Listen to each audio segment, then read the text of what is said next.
nyo to. Nakulog na yung kalsada namin dito. Totally wash out na. Ito yung kalsada papunta sa amin. Ngayon wala na, na-wash out na. Nahulog na. Oh, wala na. Sa kuhang video ng isang netizen, kita ang tila burado ng Bacallamot Junction, Benguet, Vizcaya Road. Gumuho na kasi ang dalawang linya ng kalsada kahapon August 9. Dulot yan ng walang patid na buhos ng ulan. Pahirapan tuloy ang biyahe ng mga motorista. Kailangan pa kasi nilang gumamit ng alternatibong ruta sa may Sitio Malboro dahilan para madagdagan ng 10 minuto ang kanilang normal na biyahe. Ang kaso, maging ito one-way lang. Talagang mahirapan kami eh.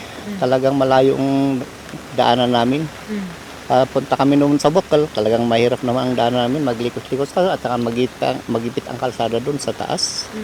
Pag makasalubong ang malalaking sasakyan, wala.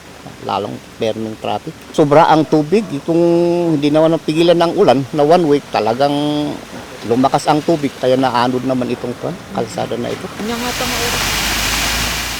Matatandaan na Nobyembre taong 2025 sa kasagsagan ng Bagyong Uwan nang magtamo ng pinsala ang daanan. Nadagdagan pa ito Agosto ngayong taon. Mula sa pader na ito, halos isang hakbang na lamang ang natitira matapos tuluyang gumuho ang kalsadang ito sa Bacallamot Junction, Vizcaya Road dahil yan sa pag-uulang dala ng habagat. Matatandaan nga nating isinara ito noong nakaraang buwan para sana ayusin at target na mabuksan sa publiko ngayong Disyembre, pero dahil ganito na ang itsura, mukhang matatagalan muli ito bago buksan sa mga motorista. Pinalalahanan naman ng mga otoridad ang lahat ng motorista na gumamit muna ng alternatibong kalsada.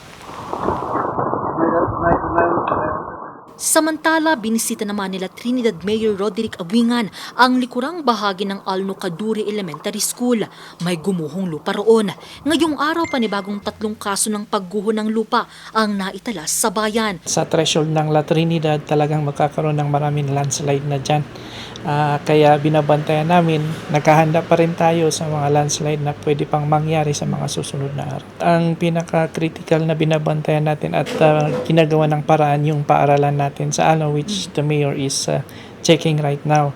Kasi napaka-critical nung malaking building na sa paanan niya, medyo unti-unting nahuhulog ang lupa. Sa ngayon, nagpapatuloy ang isinasagawang monitoring ng La Trinidad LGU kasunod ng mga pinsalang natamo dahil sa habagat.